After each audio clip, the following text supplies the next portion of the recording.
সময় কম কাজ বেশি, বাংলা রান্না ভালোবাসি। আজ আমার রেসিপির নাম শোল মাছ দিয়ে পেঁপের ঝোল। পরিমাণ মতো তেল দিয়ে দেব। এবার দিয়ে দেব পেঁয়াজ বাটা,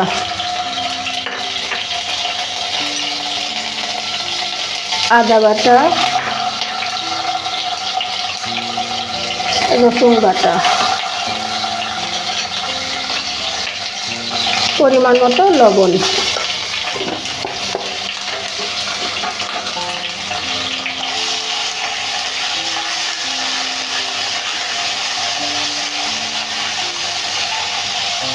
একটু নাড়াচাড়া করে দিয়ে দেব হলুদ গুঁড়া, মরিচ, ধনিয়া,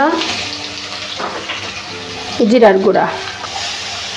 এভাবে একটু নাড়াচাড়া করে দিয়ে দেবো 5-6টি কাঁচামরিচ। সময় কম কাজ বেশি, বাংলা রান্না ভালোবাসি।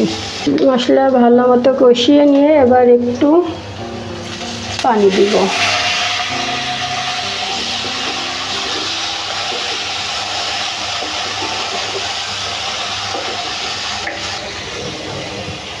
মশলা থেকে যখন তেল উঠে আসবে তখন আগে থেকে সিদ্ধ করে রাখা পেঁপেগুলো আমি দিয়ে দেব।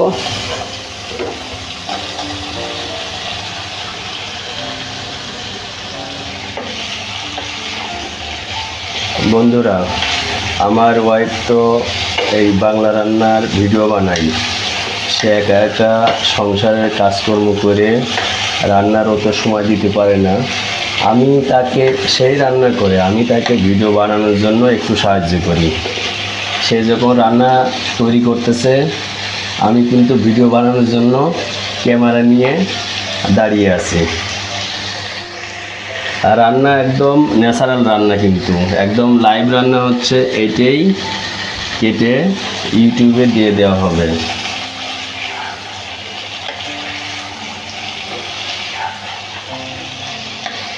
শোল মাছ দিয়ে পেঁপে রান্না, এই রেসিপি আমরা আগেও একবার খেয়েছিলাম, আসলেই খুব মজা।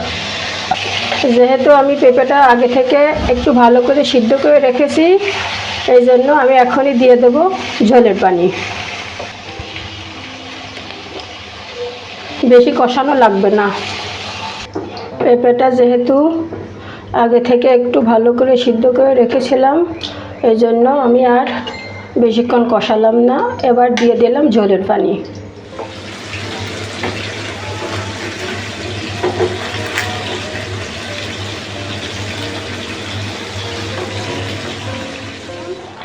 এখন আমি তরকারিতে ভাজি করা মাছগুলো দিয়ে দেব।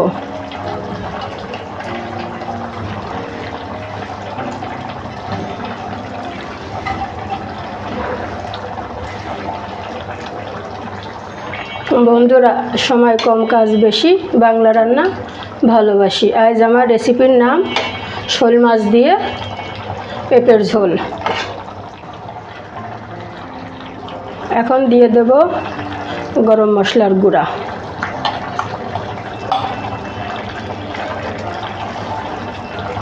হ্যালো বন্ধুরা, আমার রান্না শেষ, চুলা থেকে নামিয়ে নেব।